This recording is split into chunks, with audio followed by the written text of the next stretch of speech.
of black and brown people being unjustly killed by police, that we can create a Tyre law here in Tennessee. That would be that would emphasize the importance of police officers, President Turner, to have a duty to intervene when they see crimes being committed, even if those crimes are being committed by their fellow officers. That's it. That would be the appropriate legacy that we give Tyre Nichols. If we really say we want justice for justice, it's not just justice for one family, it's justice for all of us. That's what Rovon is praying for. She wants reform. We want this duty to intervene to become Tyre's law, just like they have carry-on horns law in the state of New York. And for those of you who don't know that sister, as me and attorney McElmore talked this morning, Carrie-Ann Horn was a black police officer. She witnessed one of her fellow officers brutalizing a black citizen. And she intervened and stopped him. And got assaulted herself when she tried to stop him.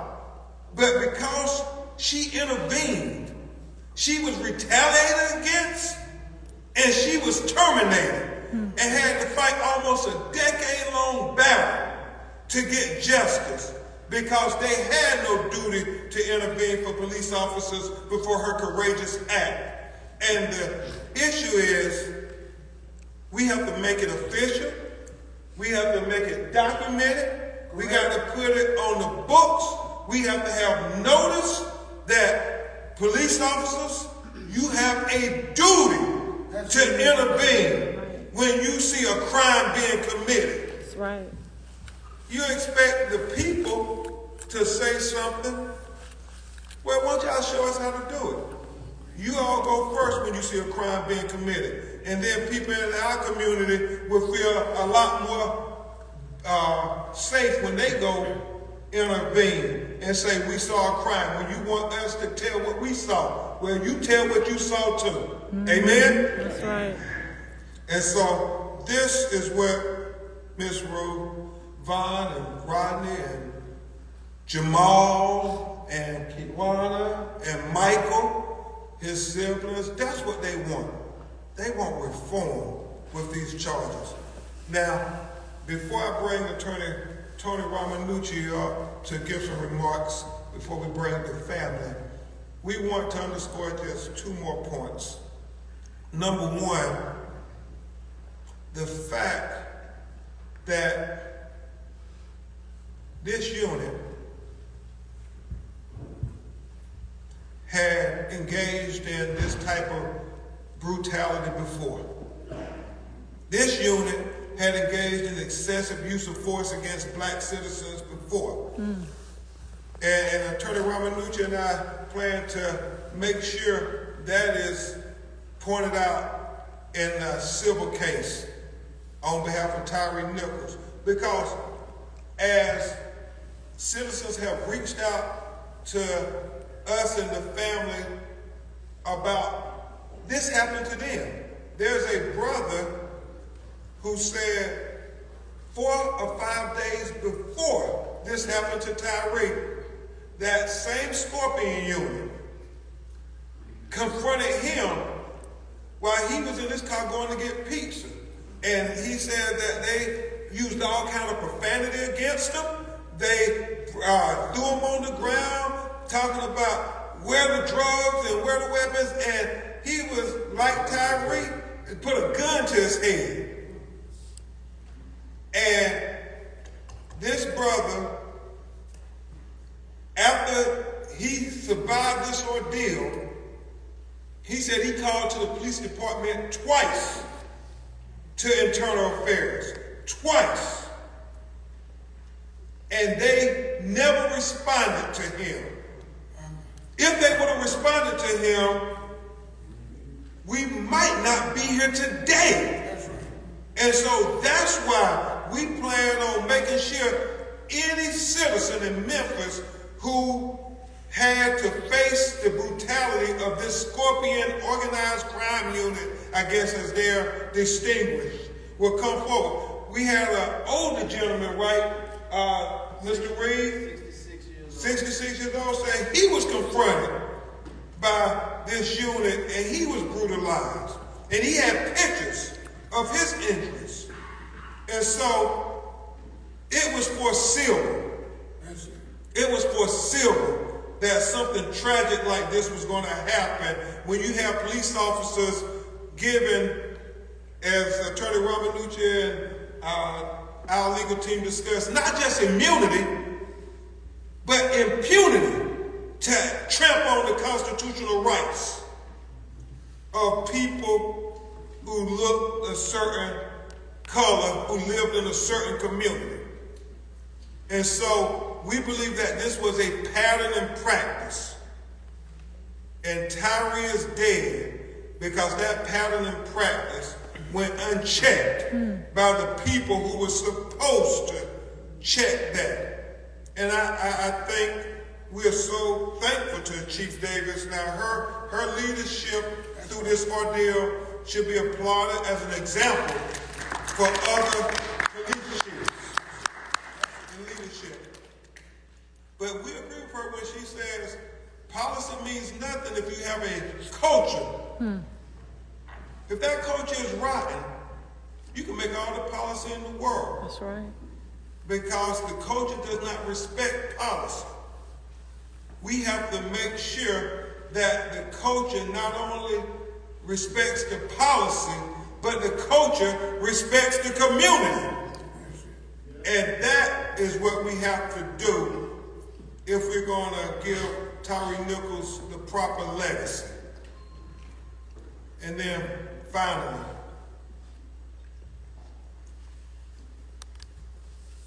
we think about, as Ms. Rovon said, they came to her house and they told her she couldn't go to the hospital. And it wasn't until 4 a.m. in the morning that the doctor called her. They told her that her son had been pepper sprayed and tased and that he was nearby. Never told them where they were at.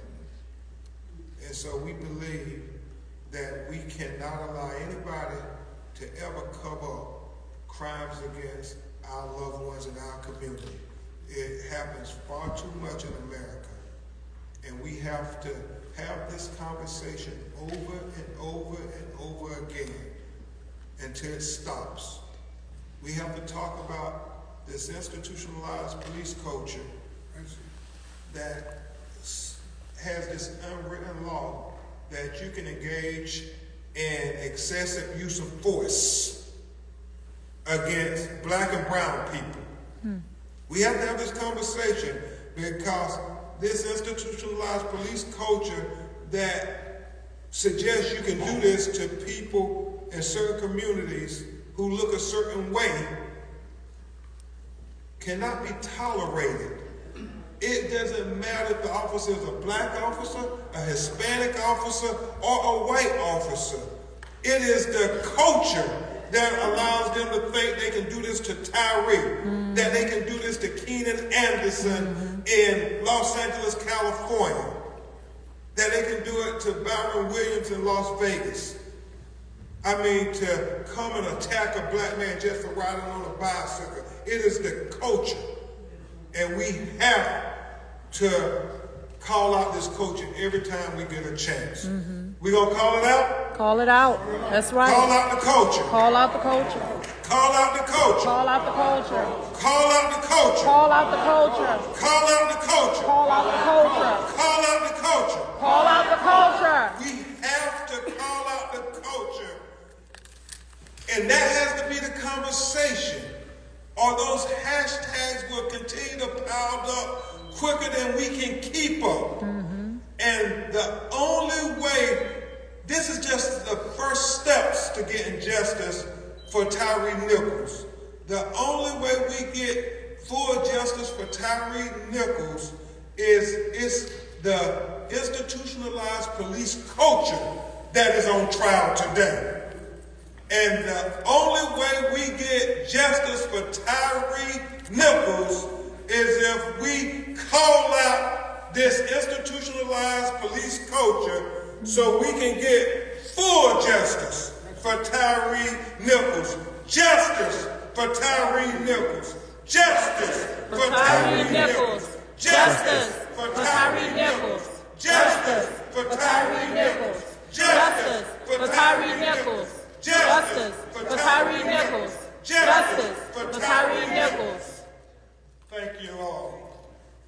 Now you're going to hear from a great lawyer who fights for civil rights all across America, who I'm so proud to fight with yet again on the front line. My brother, Attorney Tony Ramanucci, will greet you, and then we will continue on with the press conference.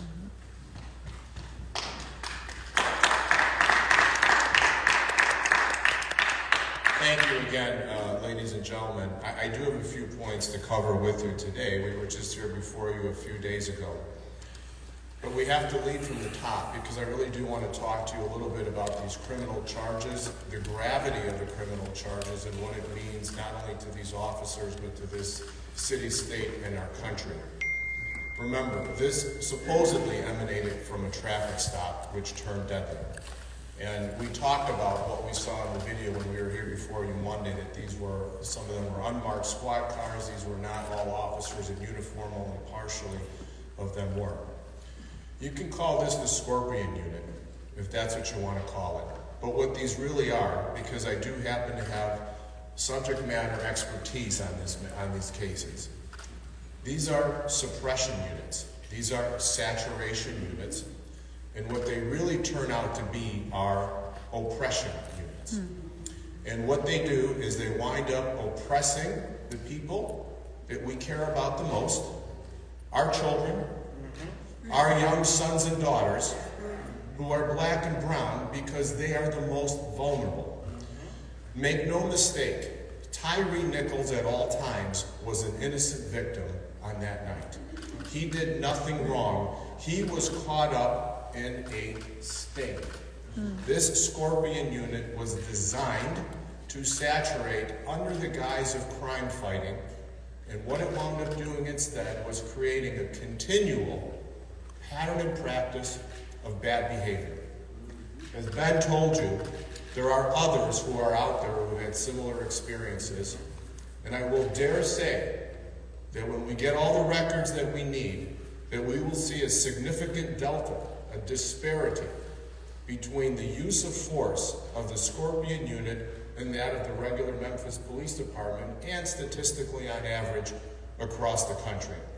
And that is because these saturation units are given whispered impunity. Ben said it, not immunity, but whispered impunity in order to carry out their design. They can't collect guns, they can't find stolen cars unless they unwittingly trap innocent people in this web. Therefore, we are asking Chief Davis to disband this Scorpion Unit effective immediately.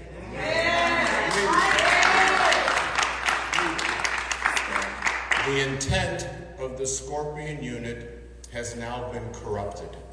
It cannot be brought back to center with any sense of morality and dignity, and most importantly, trust in this community.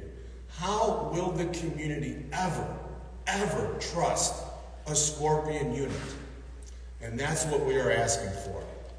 The intent was good, the end result was a failure. And we must recognize that and do something about it. And I call on all chiefs in this country to review their saturation units, to review their special squad units, and disband them because they can easily become corrupted when they are told, they are whispered in their ear, act with impunity. Now, one of the charges is kidnapping. We're going to talk about the second-degree murder. But think about the weight of a kidnapping charge being brought against officers who are wearing a badge, a shield, carrying weapons on their duty belt, acting under the color of law. When has that happened in this country? And part of the definition of kidnapping in the Tennessee statute is that it's something that I'm going to give another analogy to. When you think of 9/11, what's the word that comes to mind? Terrorism. When you think of other heinous acts that have happened in churches across this country, any act of terrorism, what does that instill in you? That, ladies and gentlemen, is the definition that we are dealing with here on this kidnapping charge. It is terrorism. It was designed to terrorize the victim. This young man, by definition of the law in this state,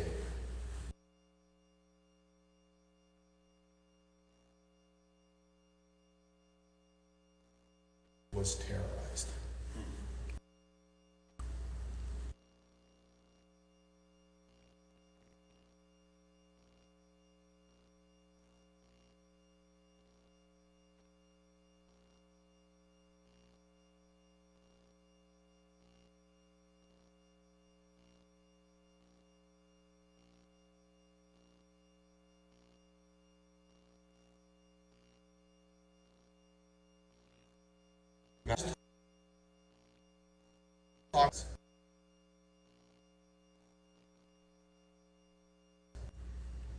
This was an intentional.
A simple traffic stop.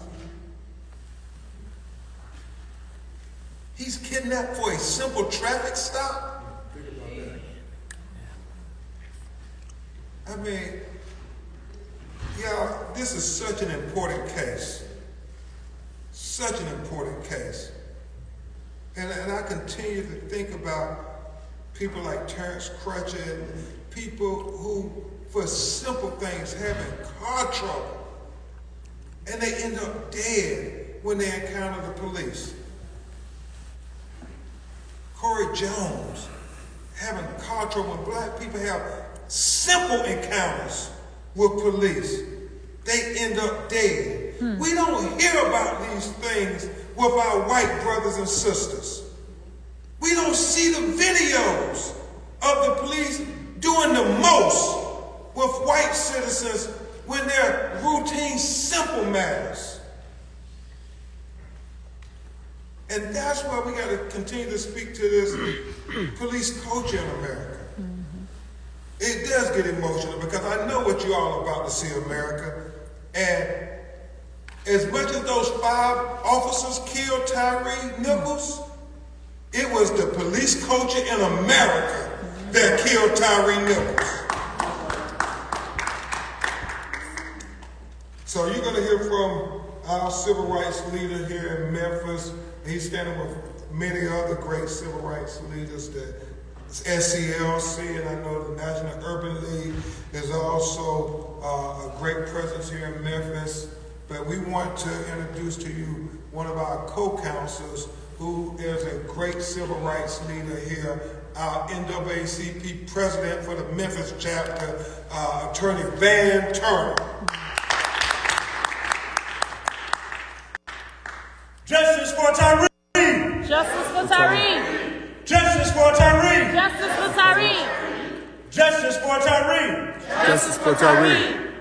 My name is Van Turner, and I'm here for justice for Tyre. I could really go take my seat after that. Amen. It's really that simple. There's not much else to say. We know the video will be horrific. We know that this happened at Ross and Reigns. I just found out that this was in an area that I represented as a county commissioner. And part of what we did on the commission was put skycop cameras up in that community to help combat crime. Little did we know we would be combating this type of criminal behavior as well. Isn't that something? We put skycop cameras up to assist the police in fighting crime in our community, and yet they come and commit the very same crimes that we're trying to fight against. But glory be to God that a skycop camera was there to catch what happened. And so we want to again stand with this family. I'm here with my cohort, Vicky Terry. She's the executive director. We fight together for the cause of the NAACP. Know that President Derrick Johnson has sent his regards. He has sent his soldiers down from the national office of the NAACP to stand next to this family. Know that the NAACP national organization is standing with this family, and we will fight to the end. We will fight with Attorney Ben Crump. We will fight with this family. We will fight with Push, and we will fight with all those who are seeking justice.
daddy. That's right.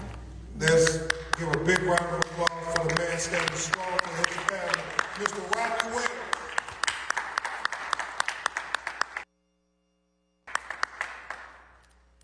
Thank you, everybody, for showing up. I just wanted to say that, as Mr. Crump just stated, I did push for murder one from the beginning. That was my main goal.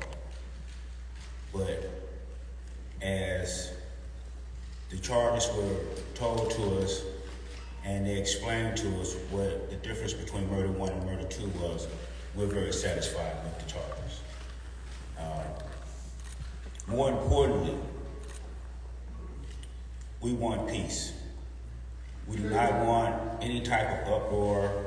We do not want any type of disturbance. We want peaceful protests. That's what the family wants. That's what the community wants. They're all I got a text today from one of my supervisors about an alert telling her don't be in the crowds tonight. We shouldn't have that. We need to do this peacefully.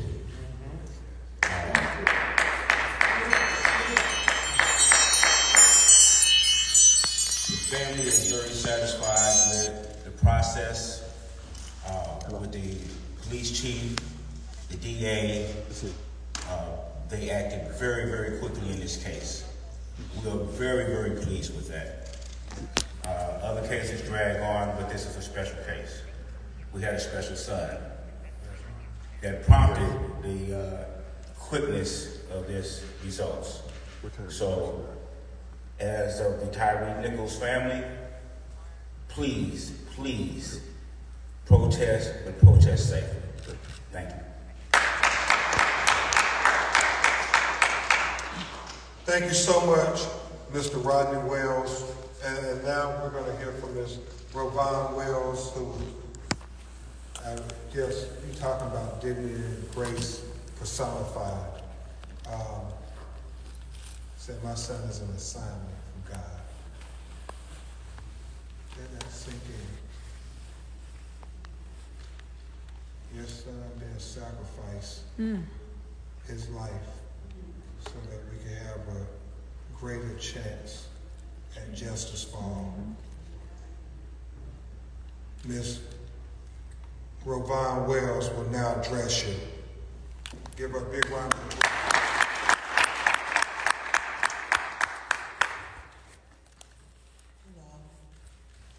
Thank you all for coming and showing support for my family and my son. I really appreciate everything everyone is doing. My son is looking down, smiling, because, you know, it's funny. He always said he was going to be famous one day. I didn't know this is how he was going to, this is what he meant, but if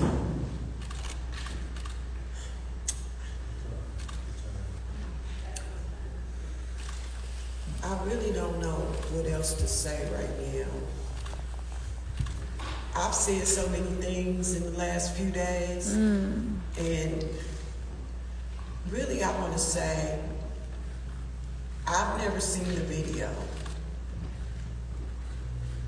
but what I've heard is very horrific, very horrific. And any of you who have children, please don't let them see it.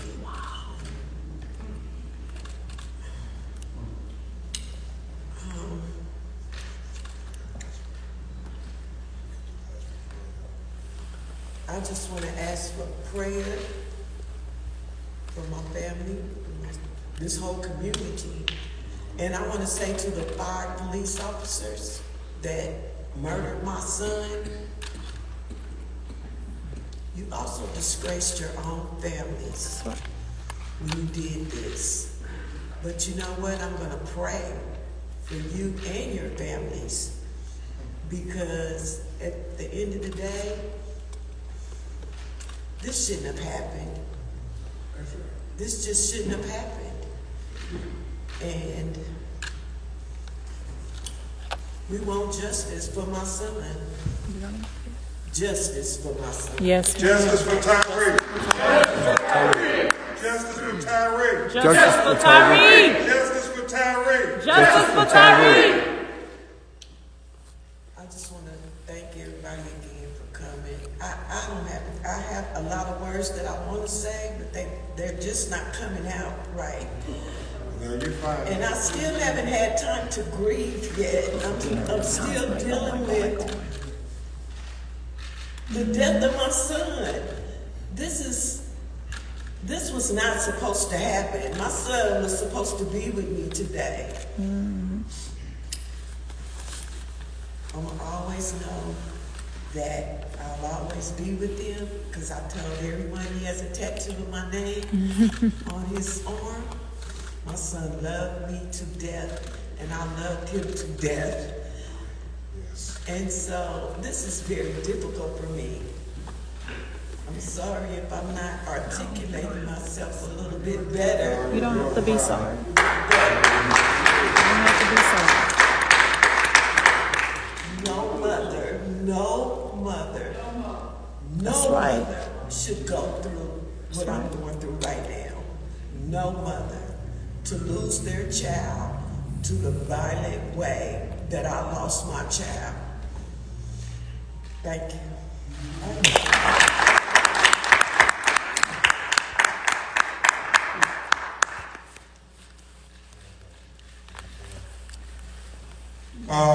Okay, we will try to take your questions, and then we will have a prayer for peace from Bishop Williamson. Yes, sir. Attorney Ramanucci. Yeah, thanks, Ben. James Matthews from Sky News.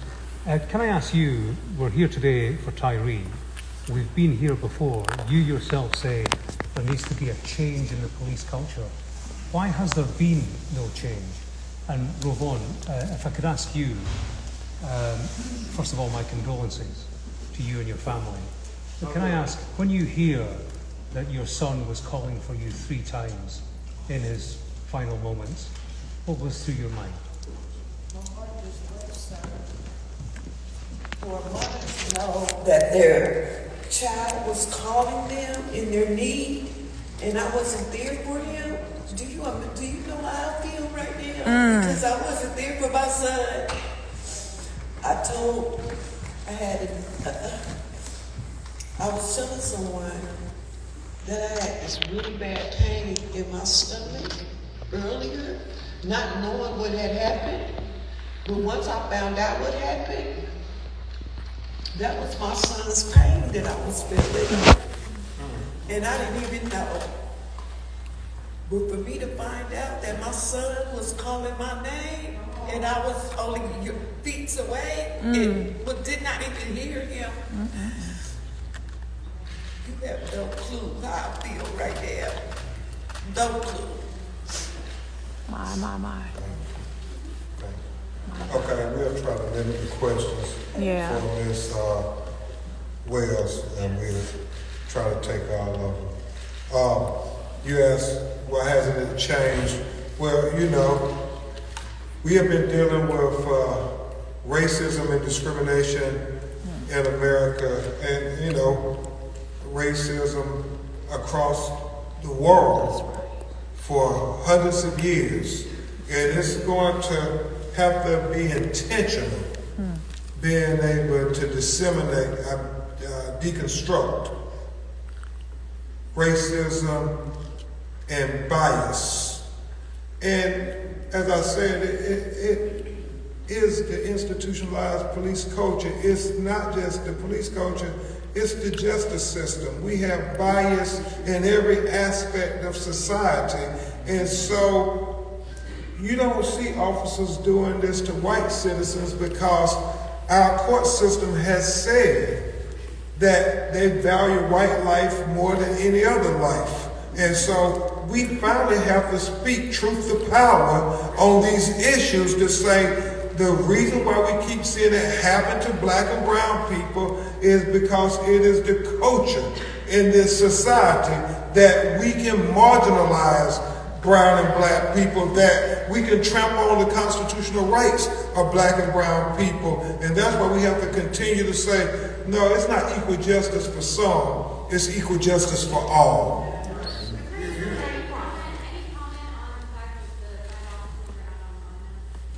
Yes, they have a right as any American citizen to have a reasonable bail because they are presumed innocent and to proven guilty.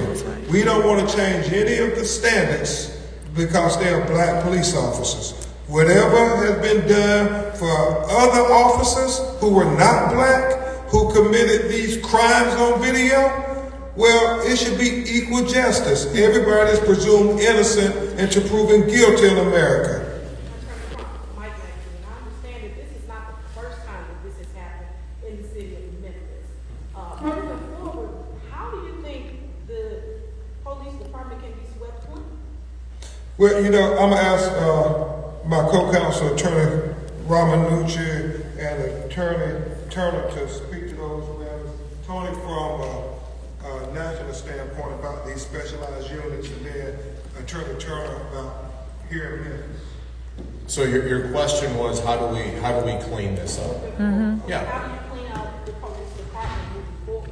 Well, you have to start with swift activity. And the swift activity is the call out to stop and disband this unit. And then from there, going in and restoring trust. Well, how do you restore trust? How about real community policing as opposed to suppression and racist policing? That's where you have to start. But let me tell you how your question matches the gentleman's question in the front row. Why do we see this continuing to happen? I'll give you two reasons. It's a two-way street.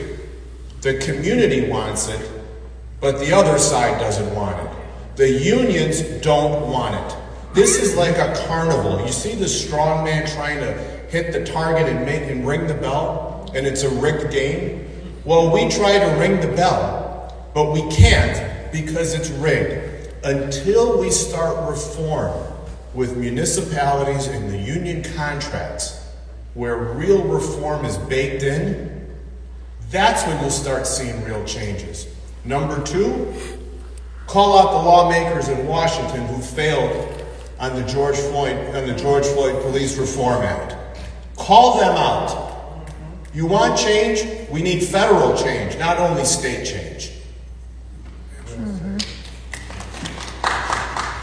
Well said, Attorney Ramanucci. Yes, Sarah? I have two questions. One is for you or your co-counsel about, we have heard from people who have talked about the Scorpion unit, and I'm curious if the thing that they have said is they will purposely send black officers to certain areas because they can, quote, treat people any kind of way. When they're the same color, there won't be the same light on them. So I wanted to hear if you've heard the same thing from some of the people you've been talking to. And I have a question, and I apologize for making you speak again, ma'am, because I know this is so hard for you. But for Mrs. Wells, can you tell us, does your son come to your home on a nightly basis on his break to come and have food and meal with you and his father? Is that what he was doing? Well, Let's get you for the mic. this particular incident happened on the weekend. Tyre and his dad, they work for FedEx. They both work second shift, and they come home for lunch every day at 7 o'clock. I would have dinner cooked. They would eat, hang out, and go back to work. Well, now my husband is coming home every day, but not my son. So. Was he on his way home? Just he was off that day? It was a Saturday. He's coming from Shelby Farms, but about the time of the incident, because he liked to go and watch the sunset and take pictures. That was his thing. My son loved the sunsets. That was his passion. He loved photography. He loved skateboarding. He was just his own person, you know. He didn't follow what everybody else was doing. I tried to buy him a pair of Jordans one time, and he thought, oh, wow, he wants some Vans, you know. So, I'm just telling you guys, my son was a beautiful soul. He was a good boy. No one's perfect, but he was damn near. That's good. He was close to the home. Do you think he was yelling so loud to try and get at anyone at your house to get you to hear him? Yes. He was scared for his life. And just what I thought, like I said, I didn't see the video, but everyone asked me what I thought happened. And I told them, the TBI people and everybody. And I told them, now you proved me wrong. And she said that before she knew about the video, just from seeing the photograph that they took in the hospital, seeing him in the hospital that next day, with his head swelled up. They said beyond recognition and his neck swollen. Yeah. Thank you. Right here. I think briefly to try to respond to the first part of your question, as Attorney Romanucci said, the police chief should disband the Scorpion unit immediately. I am sad to even think that what you said is true, that they would use African-American officers to go berate African-American citizens because they thought it would get less attention. We know that other citizens have now come forward to my office saying that their constitutional rights were violated by the Scorpion unit and that they actually tried to report them and nothing happened. So, you know, we cannot give anybody a pass on our constitutional rights, on our dignity, on our humanity. It doesn't matter if it's a black police officer or a white police officer, and that's what hurts so bad, because you want them to see the humanity in us, and you keep thinking to yourself, these officers got to understand that, you know, that could have been your brother, your little brother. Tyre could have been your little brother. Would you want anybody to do what you were doing to Tyre, to your little brother? And that's how you have to think about it. That what if this was my family member?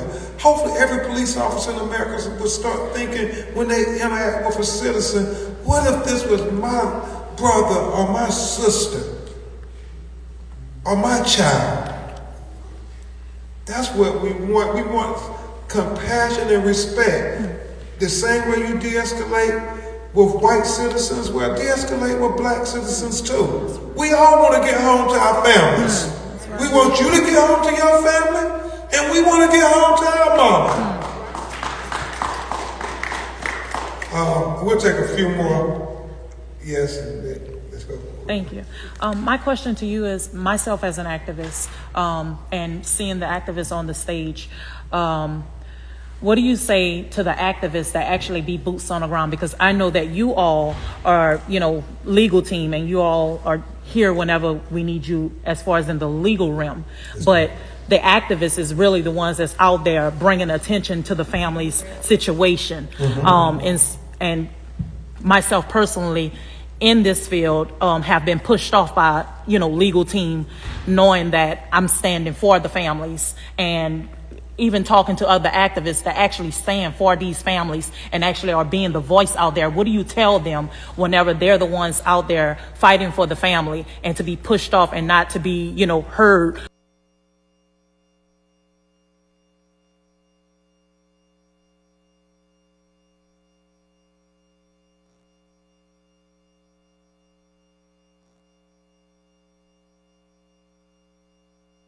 Whenever they're actually on the front lines. One of the first things I always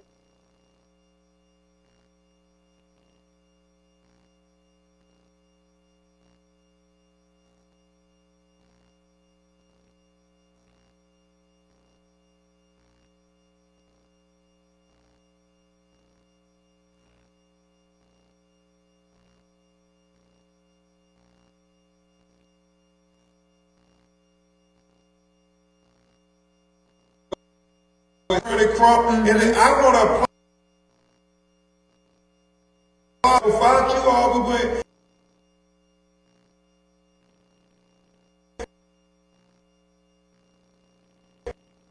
Justice for Breonna Taylor without the activists serving as our co-counsels. There's no way we can get justice. So we thank all the activist community. Thank you.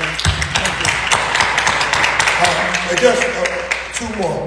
Two. Attorney Crump, your co-counsel, Mr. Ramanujan, you can probably speak to this as well. He referred to the actions of the officers as an intentional act. These 5 former officers face second-degree murder charges. Does your office believe there's sufficient evidence to possibly pursue upgraded charges to murder in the first degree?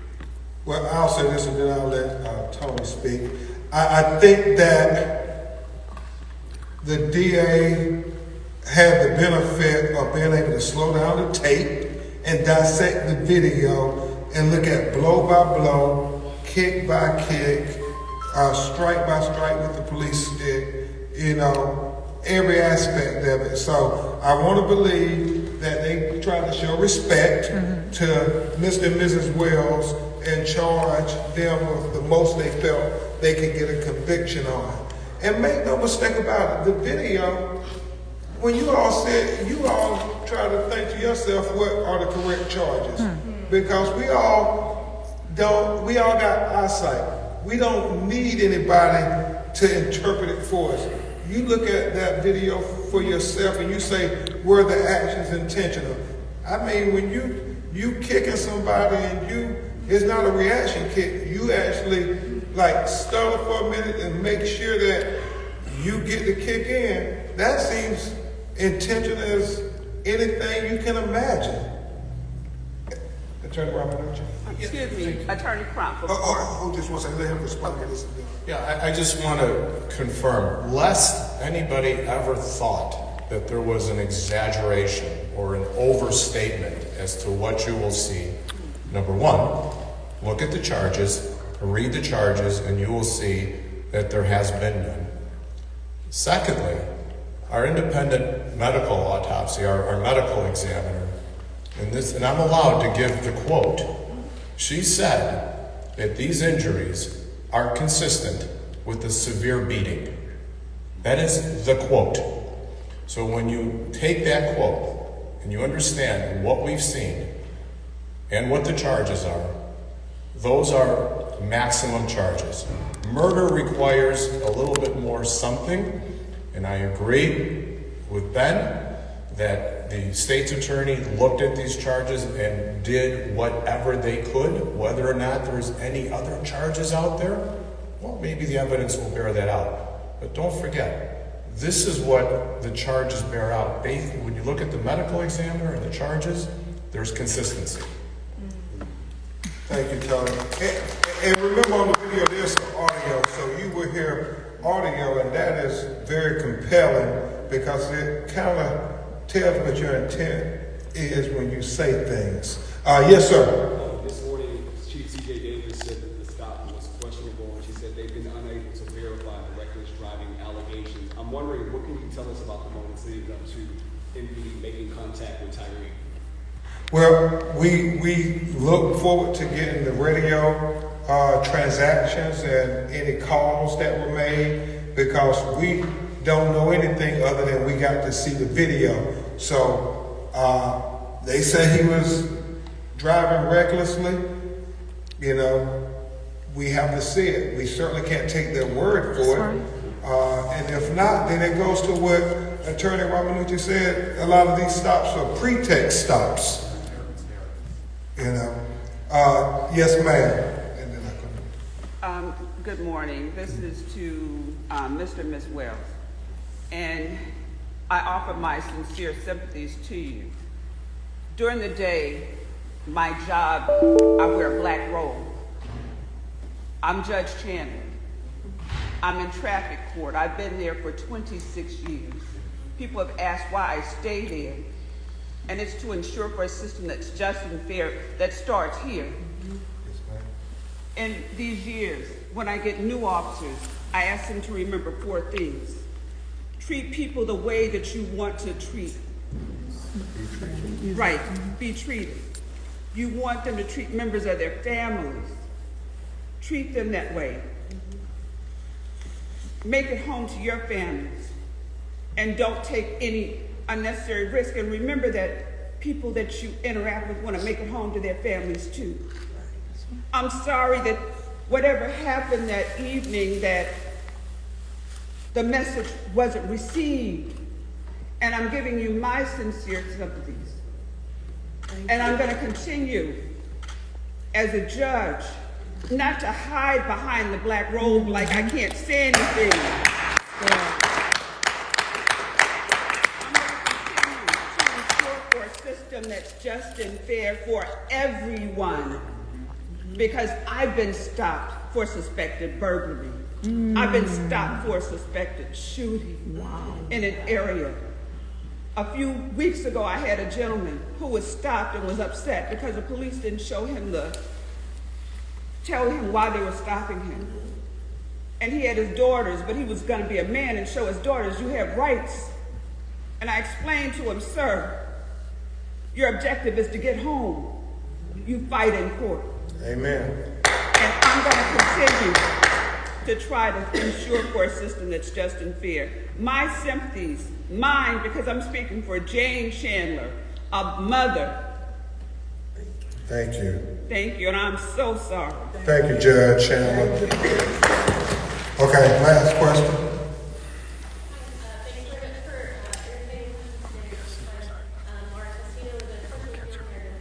Yes, ma'am. You just